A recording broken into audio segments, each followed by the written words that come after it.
Napakaganda naman po na property na ito. Nandito tayo sa pinakagitna. Yan, mga lansunis po yan, mga nakikita nyo yan. May mga mangga po tayo. Mangga, langka, guyabano, may bayabas.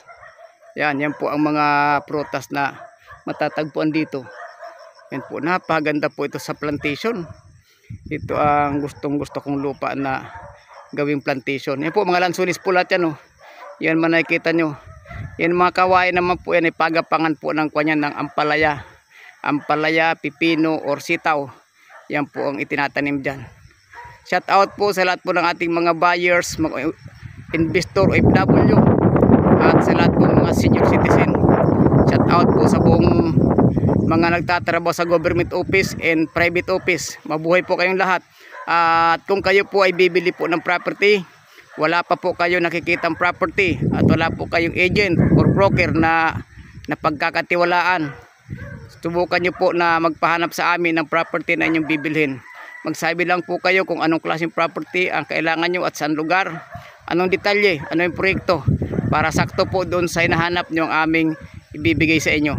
Happy viewing po at salamat sa inyo.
Ladies and gentlemen, magandang araw po sa lahat, lalo na po sa ating mga subscriber, viewer at visitor sa ating channel.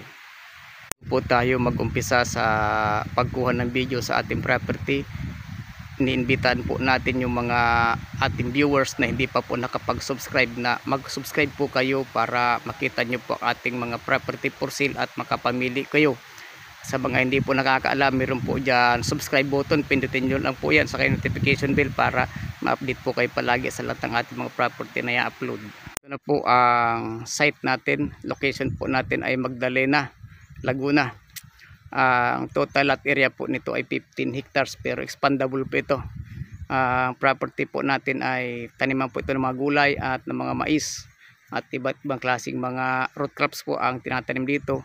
At nakabaybay po ito sa kuan, ang boundary niya po ay sapa, kaya napakasagana po sa tubig natin dito. Yan pong mga saging na yan ay kasali po yan. Sa ngayon po ang property natin ay tanim po mga mais at mga saging. Meron po tayong mga kasaba at ito yung mga pitsay, sinasabog lang po. 100% po flatland ng ating lupa. At marami po ditong tanim na mga lansunis at sa mga rambutan sa loob ng property. Marami rin pong star apple, yan, makikita nyo po. At ang property pong ito para po sa kaalaman ng lahat, kung gusto nyo pong maglagay ng poultry piggery sa lugar na ito, ay ito po ay suning. Nakausap ko na po ang barangay captain dito at pinapayagan po na tayo maglagay dito ng manukan or babuyan. At meron po tayong supply dito ng kuryente at malakas din po ang cellphone signal at may internet. Ang tubig po ay unlimited, kaya napaganda po sa anuman na proyekto, any kind of project, maging plantation, pwede sa housing kasi napakapatag po nito. Matipid lang po ang gagamitin natin sa site development. Ito po ang gitna ng property natin. Dami pong tanim na mga saging. Ito po yung mga lansunis, antipolo, may star apple. Yan. Kaya sa anumang pong proyekto na maaring ilagay nyo, napaganda po ng property na ito. Sa plantation, napaganda po ang lupa dito sa mga gulay at sa iba't ibang klase mga root crops. Yan po, napaganda po ng ani dito. Gentlemen, ang mga nakikita nyo pong puno, yan po ay mga lansones. Yan, lansones po yan. Ang travel time po natin magmula po sa Metro Manila, more or less po mga 3 oras lang po ito. Pwede po kayong dumaan sa SLEX. Pwede naman po kayong dumaan dyan banda sa May Manila East Road. Sa Antipolo, tapos Tanay. Baba na po ng Mabitak. Pagkatapos Pagsanhan, diretso na po dito ang biyahe. Yan to, may kuryente po tayo. Napakarami po natin mga lansones. Yan, ang season ng lansones, September po yan. September to December po ang lansones. Kaya kung kayo po ay makakabili nito, may taniman na kayo ng mga gulay at mga root crops, mayroon na po kayong lansones na alagaan na magbubunga na po yan. Shout out po sa iyo, Mang Wing. Ito na po, Mang Wing, yung pinahanap mo na property. At schedule na lang po tayo, ma'am, sa site visit.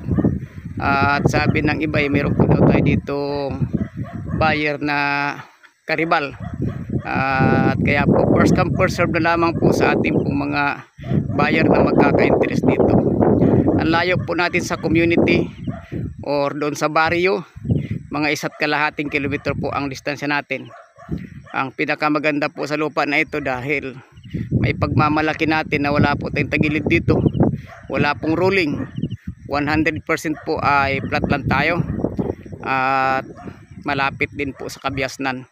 Yan, galing po sa doon sa Magdalena Church, more or less po mga 2 kilometers po siguro tayo. Yan po, maganda po ang ating property. May mga tanim na po ito, may mga lakatan ako nakikita. Napakaganda naman po na property na ito. Nandito tayo sa pinakagitna. Yan, mga lansones po yan, mga nakikita nyo yan. May mga mangga po tayo. Mangga, langka, guyabano, may bayabas. Yan, yan po ang mga prutas na matatagpuan dito. Yan po, napakaganda po ito sa plantation. Ito ang gustong-gusto kong lupa na gawing plantation. Yan po, mga lansones po lahat yan. Yan man nakikita nyo. Yan mga kawain naman po yan, ipagapangan po ng kanyan ng ampalaya. Ampalaya, pipino, or sitaw. Yan po ang itinatanim dyan. Shout out po sa lahat po ng ating mga buyers, mga investor, OFW, at sa lahat po mga senior citizen. Shout out po sa buong mga nagtatrabaho sa government office and private office. Mabuhay po kayong lahat. At kung kayo po ay bibili po ng property, wala pa po kayo nakikitang property at wala po kayong agent or broker na pagkakatiwalaan, subukan nyo po na magpahanap sa amin ng property na inyong bibilhin.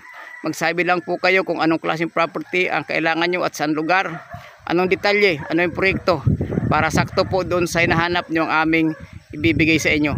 Happy viewing po at salamat sa inyo.